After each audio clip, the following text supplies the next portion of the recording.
Yeah, don't worry. Hi everyone. Sorry, I just had a bit of a divvy moment. Yeah, hi everyone.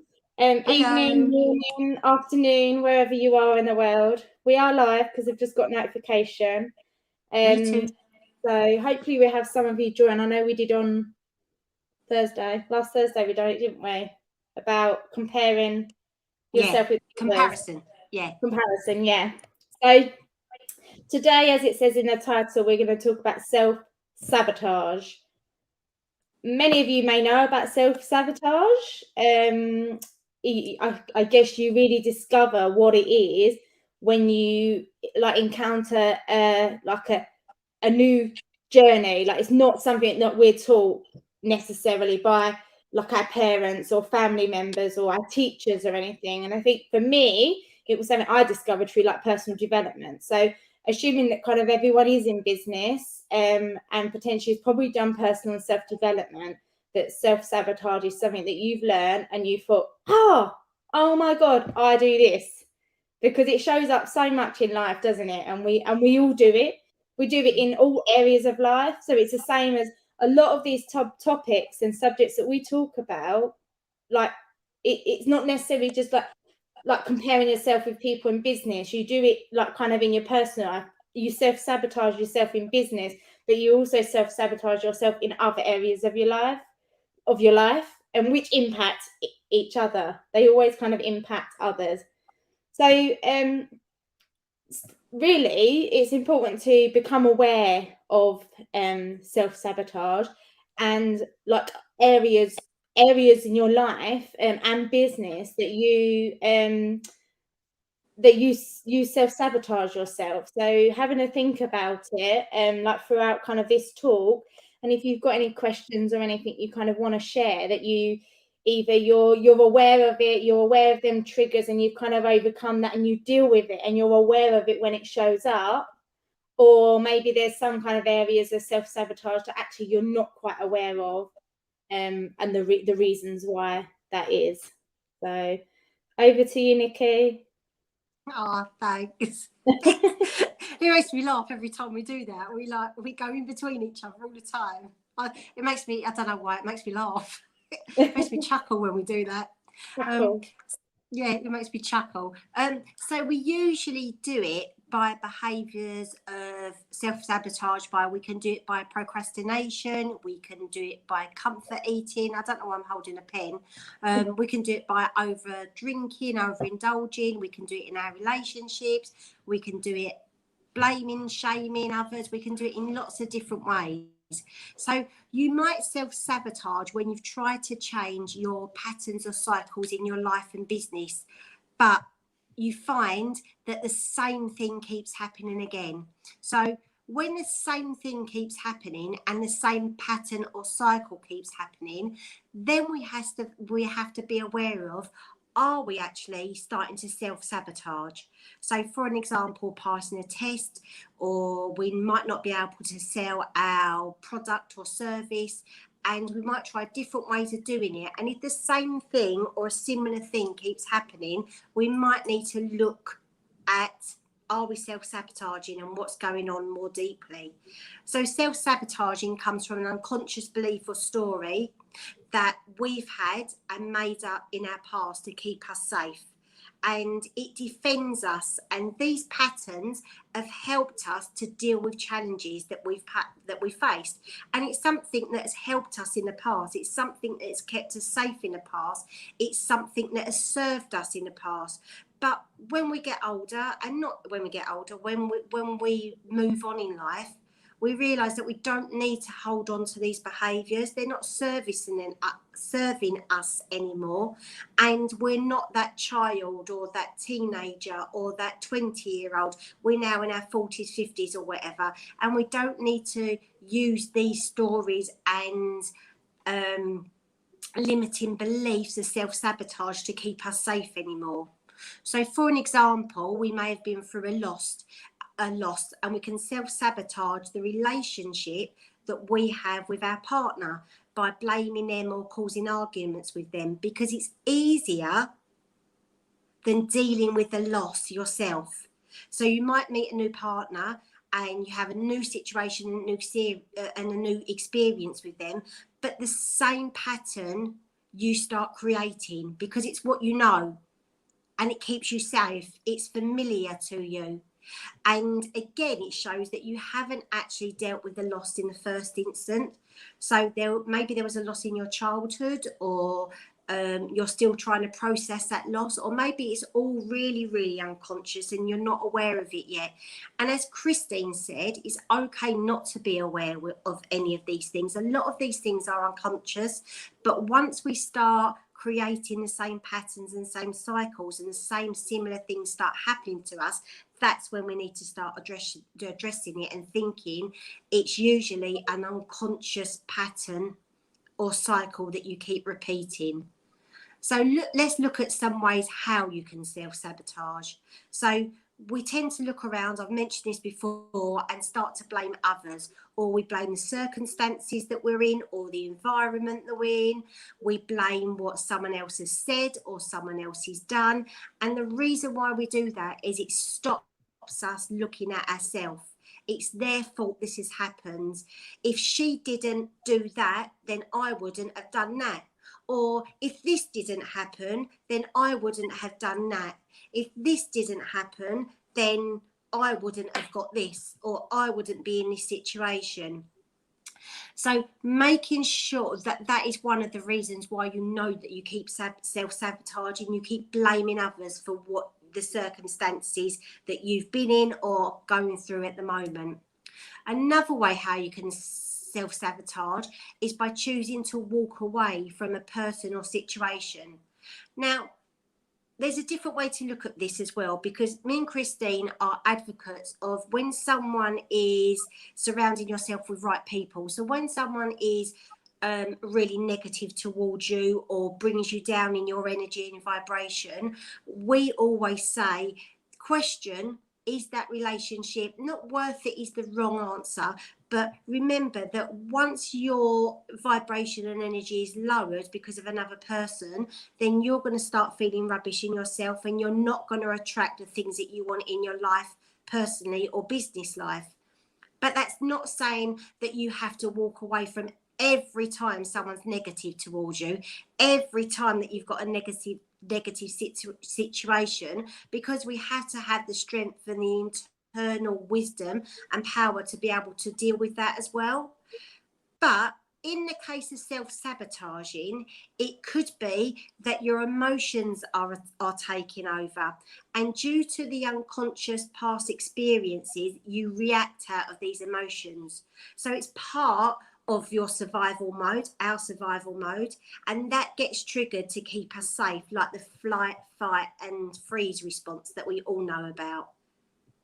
We've all heard of that, haven't we? So it's not always the case of you have to walk away from everybody that's negative or the situations, but it could be an indication if you're the sort of person that dismisses everyone something has said or does because it's negative and you don't like what they have to tell you, or you don't like the situation you've been put in. And a lot of experiences happen when people do this in jobs. They don't like that job because the person has not given them a reward or a promotion. They walk away from a job because they don't like the way that someone's spoken to them. They don't like the job because of something else. And you tend to make excuses for walking away from a situation or a person. So these are just things to be aware of. So another thing, you date the wrong people. So this is all about relationships. And this is a massive one. And hands up, because me and Christine have both done that. And I'm sure we have all done that, and all of these things and a lot of these things. But in a self-sabotaging moment, you repeat the types of people that you date, and they have similar outcomes. So are you staying in a relationship to try and make it work, but deep down you know it's not right for you and it's not going to work? So some people settle for something, and I know that I've done the same, because they want to get married and they want to have children, but their partner doesn't want this. And they're very clear from the beginning, I don't want to get married or I don't want to have children. But they settle for this because they think that that person is going to change their mind. It's okay. I know that person will change their mind. I can talk them around. I can make them want to have a baby with me. I can change their mind, and I'm sure they're going to get married to me in 3 years' time when they get to know me. But the whole point is the way you're accepting that relationship, you're self-sabotaging that relationship because you're unconsciously fearful of being alone. You're unconsciously fearful maybe of not meeting the right person. And they usually, the person that you're in a relationship that you're trying to maybe change their mind to, they very, very rarely will change their mind. It very rarely happens. So when you think about self-sabotage, think about all the relationships that you've had. And is this something that you do in your relationships? Are you self-sabotaging your relationships? Speaking up for yourself is another way how we self-sabotage. We don't know how to express ourselves properly. We don't know how to express how we feel. We don't communicate this to family or friends or co-workers. And the reason why we don't do that is because we don't want to upset someone. We don't like the feeling of upsetting someone. So what we do is we hold on to all these emotions that we have, but then we self-sabotage that relationship all the time because we're not expressing how we really feel. It's an unconscious system, an unconscious pattern and cycle that you keep creating in your relationships. Maybe it's a relationship with the same person. Could be a co-worker, could be a family member, it could be a friend, it could be anybody. But think about your relationships. Are you self-sabotaging one of your relationships because you're not expressing and owning how you feel and saying what you really want to say? And remember, like me and Christine speak about communication, effective communication. You can express how you feel. You can say how you feel without being rude or aggressive. It's okay to be honest. Another way we self-sabotage is procrastination. We all do this. We're all guilty. Well, I've been guilty of all of these things. So it's just one of them things that you have to become aware of. So when we procrastinate, we put off a task that we set out to do and we do something completely different. Why do we do that? Generally, it's because we feel overwhelmed and we don't feel passionate enough about the thing that we wanted to do, or we don't feel that we're doing a good enough job, so we put it off. We put off that thing. We self-sabotage that task or activity that we've got to do because we're not getting our needs met from fulfilling that activity or task, because maybe once we've done it, people will feel disappointed with us. Maybe we've got to submit something to a client or to a boss or something like that, and we pull it off and we procrastinate and procrastinate and procrastinate because it's starting to make us feel overwhelmed, because deep down our unconscious feeling of self-sabotage is that this piece of work, this task that I'm delivering is not going to be good enough. And therefore, we sabotage it because we know it won't be good enough. It's a belief about ourselves. Another thing how we self-sabotage is we pick arguments with people that are close to us.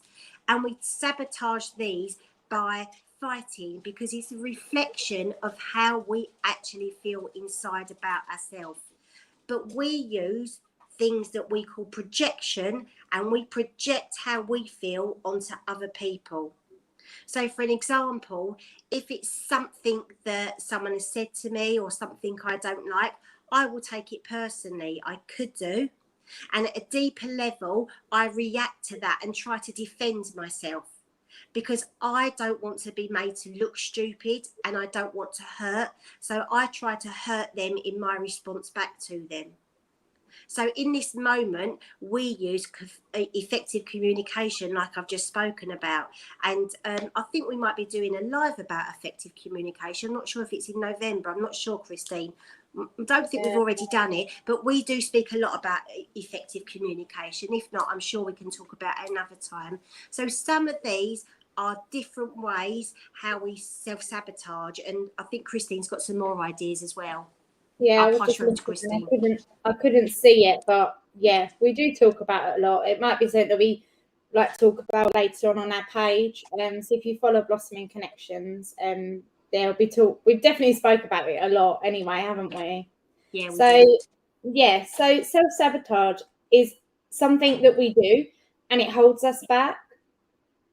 So it's really important to be aware, have awareness of self-sabotage and where you self-sabotage in your life or business. But it's really important to be aware of your self-talk.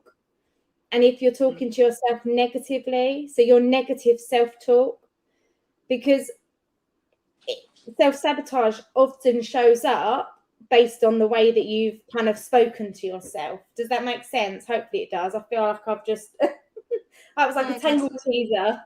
So yeah, you might say things to yourself like, I'm not good at this, I can't do this, I'm useless.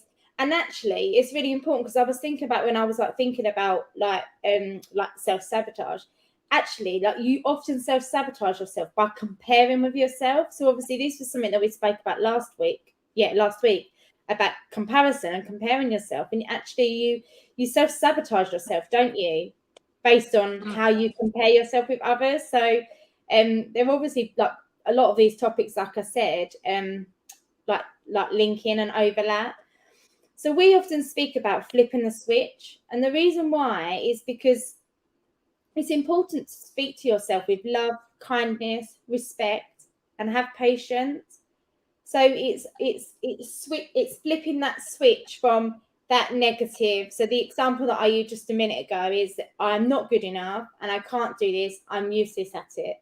So you might turn around and say, I am good at what I do, I am learning, and I am like, it's a process or something. Do you know what I mean? Because it's a positive way. So that's just one example. So you might be like, even I'm not good enough, I am good enough. It's just flipping that switch. So it's really important. So it's really important to be kind of mindful of what you're telling yourself and how you're wording it. Because what we do tell ourselves is what we become. And obviously if it's negative, that's what we're going to kind of manifest, and that's not what we don't want to do. So often we feel that we need to be in control. So this might show up in a lot of situations, like Nicki's gave a lot of examples. It could be like in business. It could be because based on beliefs in what you was told, that might keep showing up when you're in business, which is self-sabotaging yourself. It could be like relationships, like Nicki had mentioned. It could be finances. It could be your own kind of health and fitness goals. If you want to kind of lose weight, you self-sabotage. And like Nicki Tatman said, a lot of these areas, like she's guilty of, and I am as well. So I think this is why we always talk about awareness. It always comes back to that, having that awareness, doesn't it, Nicki? Yeah, definitely. And often when you're feeling vulnerable and out of control, like you're going to kind of self-sabotage yourself. So it's like, if you think about it, a lot of the things that we might do in life, and especially in business, is that, and we always, you would have heard this so many times by other people, is that you need to step out your comfort zone. So when we like, it might be like something in like business, that you've got to step out of your comfort zone to grow. We know that, don't we? We need to in life as well, and in business, to grow. But we then might feel vulnerable, and we feel that we're not in control, and then that negative self-talk will be like, no, like you're trying to keep yourself safe, so you talk yourself out of doing it, and you self-sabotage yourself. Does that make sense? I don't know if we've got a couple. Ali's on. Hi, Ali. Stanislava. Hi.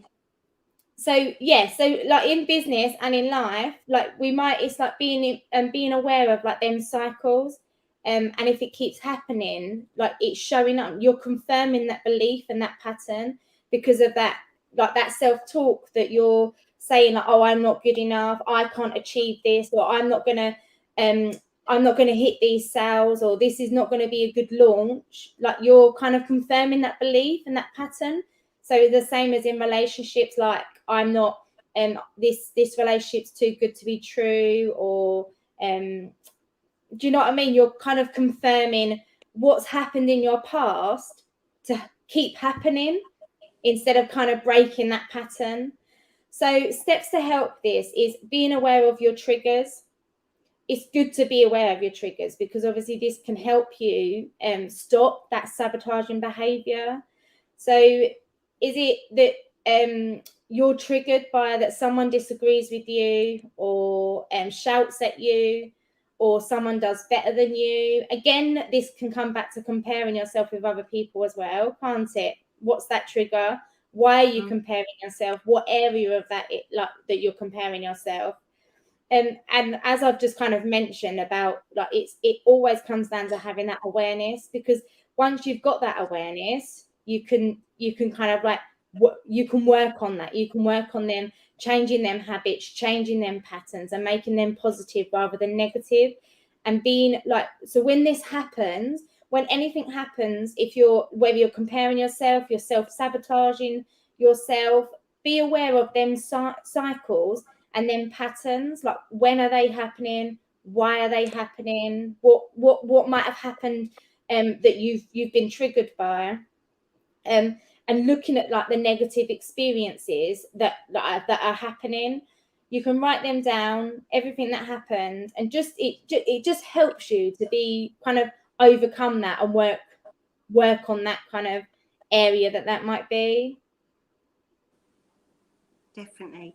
And another reason that we self-sabotage, I don't know if you said this, Christine, but I just highlight it even more, is that it's fear of failure.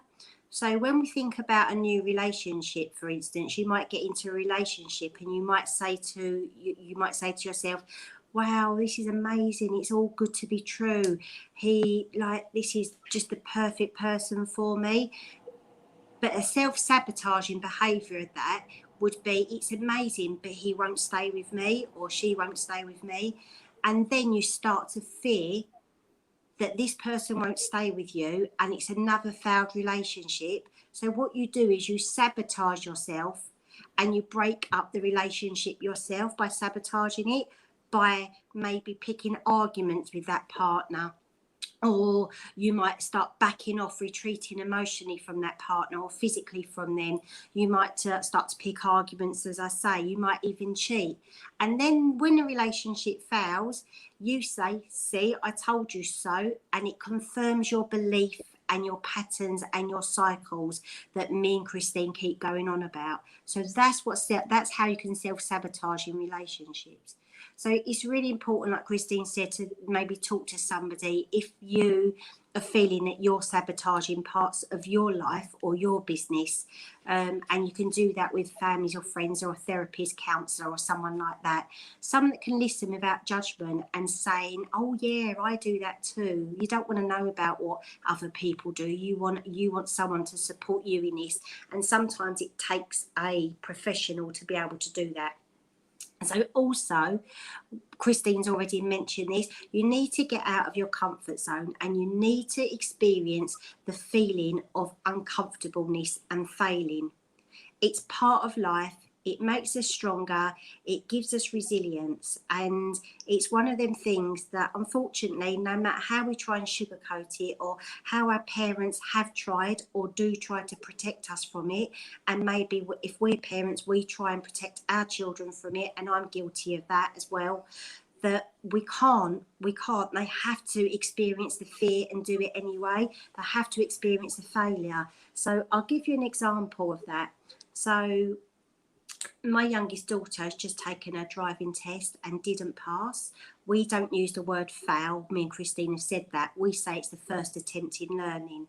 But anyway, she was really upset, as you can imagine. And this is the way that part of me has sheltered her and not let her experience the feelings of failure and uncomfortableness. So for her, it was the end of the world, because as you can imagine, she really, really wanted to pass. But in doing that, the feeling of failure is that she will let people down, and she puts too much pressure on herself. And for her, she has always been the person that's been the one that does everything. She went to grammar school, she picked things up easily, and she's made up that story that she can't fail, and she gives herself her own expectations to succeed at everything everything that she does. And when she fails, it's a massive thing for her. So what she's trying to do is sabotage the way she takes things to reconfirm that belief system that she's not good enough, and the vulnerability will kick in. So being vulnerable is okay. Being vulnerable allows you to gain control back. We have to experience the failure. We have to experience the vulnerability. And when we do self-sabotage, we don't like to feel vulnerable. And Christina talked about that as well and picked up on that. So all of these things are okay to do. We are not going to succeed in everything. But do you know what? It all comes down to what our beliefs are. And when we self-sabotage, it confirms the beliefs that we have unconsciously about ourselves. And usually it is that you don't want to feel vulnerable because you fear failure, or you don't like being out of control. So all of these things you will self-sabotage to reconfirm that belief that you're not good enough, or you will fail anyway. This is going to fail. My relationship, my test, my business, my sales strategy, my whatever it is in business. So that's why we do it. But on the flip side of that, my daughter is becoming more aware of this, and she's breaking down her patterns, and she's recovering from a lot of experience and failures that she has in her life. And she's starting to break that pattern of accepting that a failure is okay, being vulnerable is okay, and we don't have to succeed all the time and be the best at absolutely everything. It's okay not to succeed all the time. I think also it's also about knowing what you want, not what someone else, knowing what you want and not worrying about what someone else has. Because when we do this, we're always comparing, hence the talk last week, we always compare ourselves to other people, and that doesn't help with our self-sabotaging patterns. Think about what we want in business and what we want personally, and like we've talked about, breaking down where you think that you might keep self-sabotaging. Look at the patterns that you made and the cycles that you keep creating for yourself, and maybe break them down more, like Christine said. Do you want free time in your business? What do you want in your business? And what do you want in your relationships? What have you dreamed about? And it's about being honest with yourself. Be honest with yourself, and remember that it's okay for you to admit when you're self-sabotaging. It's okay to feel that vulnerability. It's okay to feel a sense of failure or a sense of loss, or you don't feel good enough. Even though we want to try and change that, the awareness has to start. And normally change starts with negative experiences, and the negativity helps us to change. So remember, change takes time, and it's constant work and constant awareness. So it might be that you do pick up on one of your self-sabotaging behaviours and patterns, but it might take it's not going to take just a couple of attempts to break that cycle. It might take a bit more work and a bit more awareness for you to really unpick it, and that's okay. Like Christine said, journal it down and brain dumping, whatever you want to call it, we all know about that, is really good for things like that as well as talking to someone that you can trust.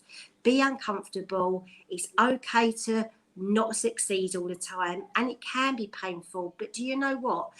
Being the pain and feeling the pain and the vulnerability and not as successful times in our life can be so worth it, because that brings us this new awareness of vulnerability and failing and not being good enough all the time, brings us exciting opportunities, and it creates energy for us to have this awareness and bring new people into our life. So be honest with yourself and have the awareness first of all. And you know what? If you're not aware of it at the moment, then that's okay. Just look at the cycles and the patterns that you keep creating. Anything else that you wanted to add, Christine? No, there isn't any questions, just people just like Stanislav and Ali said hi. Stanislav said, amazing talk. Thank you so much, ladies. So, yeah. Oh, good. glad it's been helpful. We're here for you to message or leave anything in the chat if you want us to answer anything, or you're not sure about anything, or you just want to share your experiences, maybe in this trusting group that Stanislavia has created. Maybe you could share your experiences in here. Do you know what? It's good to get other people's opinions as well, because other people have views and opinions on self-sabotaging, and sometimes that's why we always like to give examples, because sometimes when we're just talking about things, you need an example to actually relate it to real life, and then think, oh, that's something that I'm similar, I do that, or that's something that I think it helps to have examples. So some of you might have other examples how you self-sabotage that can help other people. So it's a sharing and caring group, isn't it, that Stacey has created. So feel free to share in here as well if you feel comfortable to. But thank you for listening to us and to watch on replay. And we will speak to you in November. Bye. Bye.